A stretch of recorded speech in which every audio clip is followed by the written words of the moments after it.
guys, today I am here to tell Allie's birth story. She is our 4-year-old and was born February 24th, 2012 at 12:16 in the afternoon.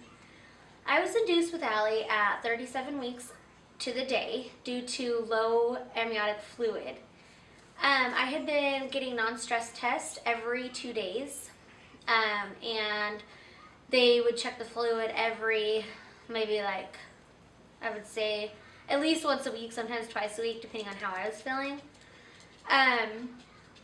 With Allie, they did the non-stress test, but the non-stress tests were coming back fine. It was the ultrasound showing that the fluid was low that led them to know that the fluid was low.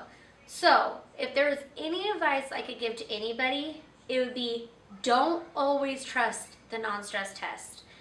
Because my non-stress tests, they're called NSTs. So my NST was completely fine, perfect, as if the baby was completely perfect.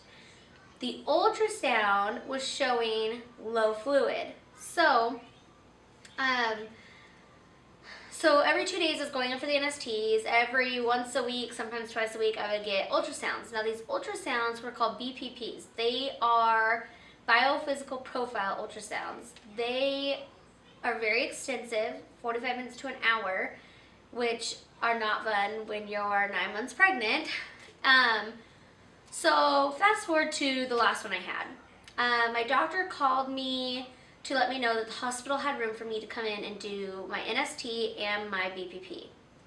And I was actually at my house getting my hair done by a friend, and it took longer than expected, and so I was like, okay, well, I'll be in soon. Like 3 hours later, I get a call, and they're like, hey, this is the hospital, where are you? And I was like, oh, I'm sorry, I'm on my way. So about 9 o'clock at night, I had to head down to the hospital, thinking I'm just gonna get normal, NST, BPP, ultrasound and all that, and then I'll be on my way home. So I get down there, and they do the NST, comes back just fine. They get me down for my BPP ultrasound, and the ultrasound tech says, I can't say too much, but I think that you're probably gonna have this baby tonight. And I said, wait, what? And he's like, yeah, your amniotic fluid level is right pretty much at the borderline, a little teeny bit below, so it's just probably better to deliver at this point. The baby looks perfect, and the size is perfect from what we can see. Ultrasounds are not always accurate, but it was pretty spot on for her. So I'm like, okay. So I get back to my room, and I wait for that confirmation, because at this point, when you're that far pregnant, you pretty much never think the baby's coming. So I was like, yeah, no, it's not gonna happen. So I get back to my room, and the doctor comes in and says, hey, did you hear? And I said, no. And she goes, we're going to keep you here. We're having a baby. And I'm like, okay. So they decided to induce me with putting a bulb balloon thing to open up my cervix in my cervix. So I forget the proper name for it, but that's as good as a description as you're getting. So they get... they put it in and whatnot, and they say, this could take a long time. It did. It took a long time. It was my longest labor yet. So they insert it, and they're like, you might as well go to sleep. You can eat, whatever. So I ate dinner, and I pretty much just visited, did my own thing, and I can't remember for some reason any times of hers, because it was my worst labor, but it was very long. That was at 9 o'clock at night, and I didn't have her till 12:16 the following day. So that might be, not as long as some, but for me it was long. And so I pretty much visited. I was in a lot of pain. The epidural would not take. By the time I got the epidural, it would not take. And if I could have had a doula for that time, I wish I would have. Which actually, I found out later on that my doula that I had with my 4th baby was going to do it, but she was on vacation. And so I highly recommend a doula. It doesn't matter if you're having a C-section or a natural birth or an epidural, a doula is always needed. Because like my situation, my epidural didn't take. So it would have been nice to have an extra set of hands to try to keep me as calm as possible because I was far from calm. So, because I didn't expect it to go that way, which you never do. So, I fight at 11:55.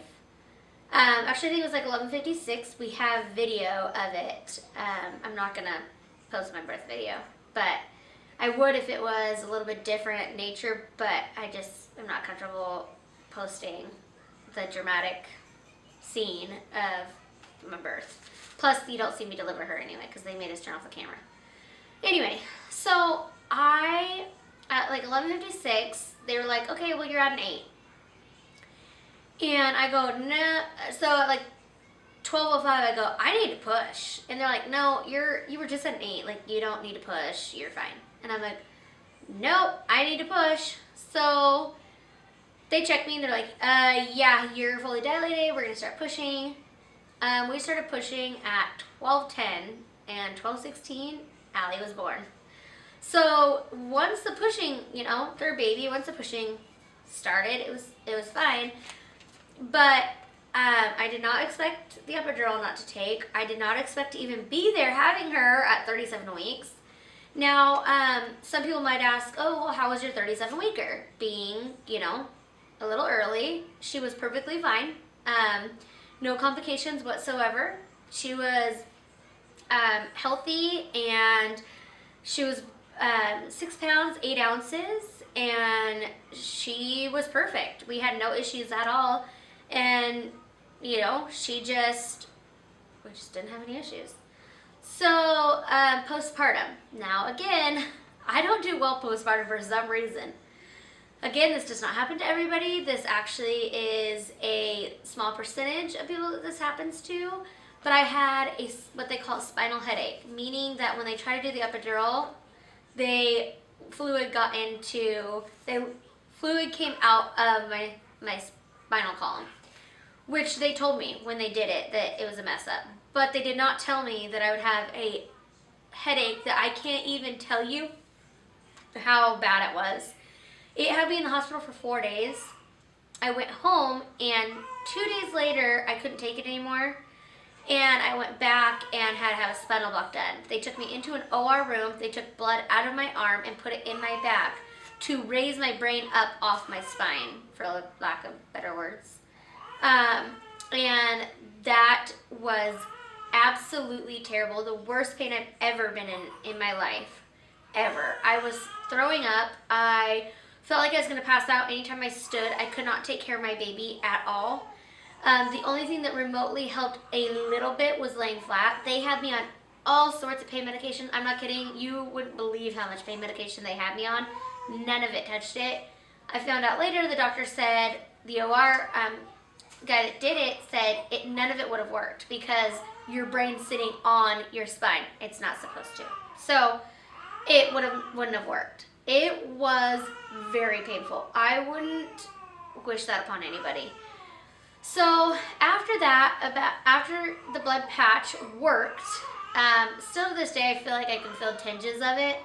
I don't know if that's just in my head or what, but after that, 30 days or so, I think it was, my gallbladder went out, which I guess is pretty common after you have a baby. So I had gallbladder surgery, and it was not fun.